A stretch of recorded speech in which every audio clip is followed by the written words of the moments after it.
네, 이번엔 국제 정세 살펴보겠습니다. 러시아와 우크라이나 전쟁 당사국 정상들의 종전을 위한 세계 담판 회담이 조율되고 있습니다. 트럼프 미 대통령이 적극적인 중재자 역할을 하고 있는데요. 이 세계 회담이 순항할 수 있을까요? 관련 내용을 권기창 전 우크라이나 대사 연결해서 짚어보겠습니다. 대사님 나와 계시죠? 네, 나와 있습니다. 안녕하십니까? 예, 안녕하십니까 대사님. 간밤에도 이런저런 소식들이 전해졌는데요. 일단 트럼프가 다자회담 이후에 SNS를 통해서 조율하고 있다 이런 소식을 전했어요. 내용을 보니까 일단은 푸틴, 젤렌스키 대통령이 만난 다음에 3자 회담을 열겠다 이렇게 밝혔나 봐요. 어떤 내용입니까? 네, 우선 그 트럼프 대통령이 밝힌 내용이 말씀하신 대로 한 2주 내, 앞으로 2주 내에 그 푸틴 대통령이 젤렌스키 대통령을 만나고 그다음에 이어서 그 회담이 잘 된다면 트럼프 대통령까지 끼어서 3자 회담으로 하겠다는 그 내용입니다. 예. 네. 그것은 이제 그런 식으로 구조를 만드는 것은 우선 젤렌스키 대통령과 그 푸틴 대통령 두 사람이 만나서 합의해야 될 것도 있고 그러면 3자 회담에서 논의할 게 있거든요.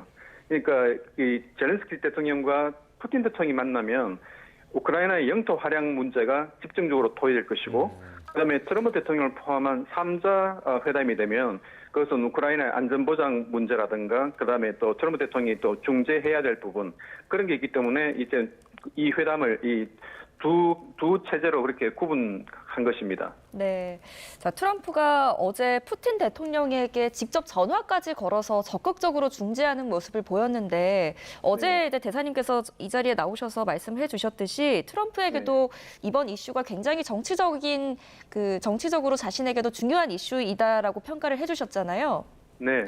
EU 정상들이 이제 동석을 했다는 것도 좀 영향을 미쳤을까요? 네, 그렇게 볼 수 있죠. 지금 푸틴 대통령이 그 트럼프 대통령이 이 젤렌스키 대통령과 EU 정상들하고의 어떤 합동 회의 중에 네. 갑자기 한 40분 동안의 긴 시간을 내서 푸틴 대통령에 전화한 것은 사실 굉장히 이례적인 행동입니다. 네. 그것은 어떻게 보면 이제 EU 정상들에게 대한 좀 외교적인 결례라고 볼 수도 있는데요. 이제 트럼프 대통령의 설명에 의하면 그게 푸틴 대통령을 배려하기 위한 행동이었다고 그래요. 그러니까 지금 이번 우크라이나 전쟁을 종식시키기 위해서 트럼프 대통령이 푸틴 대통령과의 어떤 관계, 푸틴 대통령과의 어떤 우호 관계를 각별히 신경 쓰고 있는 모습을 보이고 있는데요. 네. 그러니까 그런 식으로 외교적인 결례를 무릅쓰고 트럼프 대통령이 그러니까 러시아 푸틴 대통령에 전화한 것이 그 시간이 새벽 1시였다고 해요. 러시아 시간으로. 예, 그러니까 그런 식으로 해서 트럼프 대통령이 본인이 젤렌스키와 별도 면담한 내용, 그다음에 EU 정상들과의 그 협의한 내용을 갖다가 바로 즉각적으로 푸틴에게 알려줌으로써 푸틴의 신뢰를 더 얻으려고 했던 것 같습니다. 이것은 아주 트럼프 대통령이 지금 굉장히 아주 계산적인 그런 전략을 쓰고 있다고 좀 판단됩니다. 알겠습니다. 어찌됐건 러시아와 우크라이나의 정상회담이 조만간 열릴 가능성이 한층 커지게 됐는데요. 그러다 보니까 이 장소가 어디가 될까 이 부분도 관심사인 것 같아요. 일단 푸틴 대통령은 외국 잘못 나가면은 체포되지 않습니까? 그렇죠. 푸틴 대통령은 이미 지난해 초에 국제형사법원에 의해서 전쟁 범죄자로 체포영장이 발급된 상황입니다. 예. 그렇기 때문에 푸틴 대통령이 지금 우크라이나 전쟁 동안에 외국에 나간 사례가 거의 없거든요. 그러니까 외국에 간 사례는 제가 기억하기에 중국에 간 것 정도, 예. 그리고 북한에 간 정도. 그러니까 전혀 체포의 리스크를 무릅쓸 필요가 없는 가장 확실한 나라만 방문했던 것이죠. 네. 그래서 그런 걸 보면은 푸틴 대통령이 아무데나 나가지 않을 거라고 예상할 수 있습니다. 네. 일단 푸틴과 젤렌스키 두 사람이 만난다면 영토를 할양하는 것과 안보 보장을 어떤 방식으로 할 것이냐가 주요 쟁점이 될 텐데 어떤 식으로 안보 보장이 이루어질 것이다 합의점에 이를 거라고 보세요? 네, 이번에 아마 이번 워싱턴에서의 젤렌스키 대통령 그리고 EU 지도자들의 트럼프 면담 중에 가장 큰 성과가 아마도 미국이 어느 정도 적극적으로 안전 보장을 할 것이라는 그런 점이었습니다. 네. 왜냐하면 과거에는 이제 미국이 안전 보장은 우크라이나 전쟁은 유럽의 전쟁 아니냐. 그것은 유럽 국가들이 알아서 해라. 미국은 관여하지 않겠다. 예. 이런 입장을 취했었거든요. 예. 그런데 이번 워싱턴 회담을 통해서 아주 다른 모습을 보여주었습니다. 그래서 미국이 할 수 있는 이제 안전보장은 우선 첫 번째는 우크라이나군의 강화입니다. 네. 안전보장이라는 그 목표가 결국은 러시아의 재침공을 막은 거기 때문에 우선 우크라이나군에 대해서 무기 지원 또는 우크라이나군의 훈련 지원 이런 걸 통해 가지고 전체적으로 미국과 유럽이 우크라이나군을 강화시킨다는 것이고요. 두 번째로는 유럽이 이제 그 의지의 그 연합 국가들이 있는데 네. 의지의 연합은 Coalition of the Willing이 돼서 우크라이나의 안전보장을 제공하기를 희망하는 이제 국가들의 연합을 말합니다. 그러니까 이런 의지의 연합 국가들이 병력을 다국적으로 파견해서 우크라이나에다가 배치할 수 있고요. 네. 또 그렇게 배치한다면은 그다음에 거기서 이제 미국이 지원하는 것이라는 것인데 네. 의지의 연합 국가들은 그러니까 나토의 규약 아티클 5조 그러니까 5조와 같은 5조 내용이 한 회용국이 공격을 받으면 그것은 집단에 대한 그 공격을 간주한다는 집단 안전보장이거든요. 네. 그래서 그 의제 연합 국가들이 어떤 하나의 작은 나토를 만들어서 이 아티클 5조를 갖다가 지금 집어넣을 수가 있고요.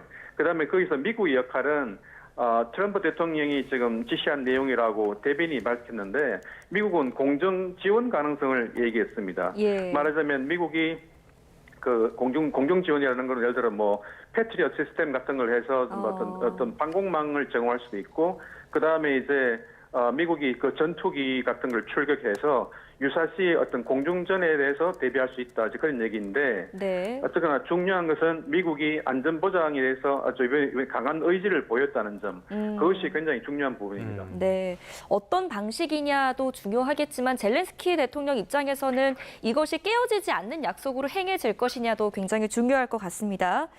자, 그렇다면 네.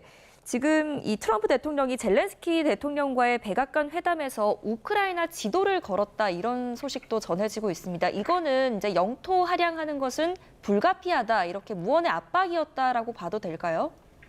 무언의 압박이라는 그런 요소도 있습니다. 근데 사실은 일반적으로 그러니까 국가가 전쟁을 어떤 양국이 전쟁을 했고 그다음에 그걸 전쟁을 종식하기 위해서는 할 경우에는 이제 그 현재의 전선이 새로운 국경선이 된다는 것은 사실 어떤 국제사회의 룰 같은 그런 겁니다. 그러니까 당연히 젤렌스키 대통령도 종전을 위해서는 일정한 정도의 영토 할양이 불가피하다는 걸 인식하고 있을 거예요. 그런데 이제 이런 것을 토의하기 위해서 지금 트럼프 대통령이 백악관에다가 우크라이나 지도를 걸어두고 이제 설명을 하고 대화를 나눴는데 사실 뭐 영토 할양 같은 문제를 직접 서로가 보고 쉽게 소통하기 위해서는 이제 그런 지도를 갖다 놓는 것은 충분히 예상할 수 있는 일입니다. 만약에 백악관에서 이 지도를 준비하지 않았다면 저는 우크라이나 쪽에서 지도를 준비해 갔을 거라 생각합니다. 왜냐하면 그래야 쉽게 영토 문제에 관해서 눈으로 직접 확인하면서 쉽게 소통이 가능할 테니까요. 네, 이 영토 할양 문제는 젤렌스키는 일단 푸틴과 직접 만나서 이야기를 하겠다라고 이야기를 하고 있고 지금까지는 그래도 우크라이나, 유럽은 영토 할양은 좀 받아들일 수 없다 이런 입장이었잖아요. 간격을 좁히기가 쉽지는 않을 것 같은데요. 네, 간격이 쉽진 않죠. 이거는 뭐 영토 할양 문제는 우크라이나 안전보장과 더불어 가장 핵심적인 이 러우 전쟁 종전의 아주 핵심적인 부분입니다. 그래서 굉장히 어렵지만 하지만 뭐 결국은 과거의 많은 전쟁들이 그렇게 해서 새로운 영토 그 획정에 합의해서 종전을 이룬 것처럼 뭐 불가능한 것은 아닌 거고요. 결국은 우크라이나 젤렌스키 대통령은 아주 어려운 선택에 직면해 있습니다.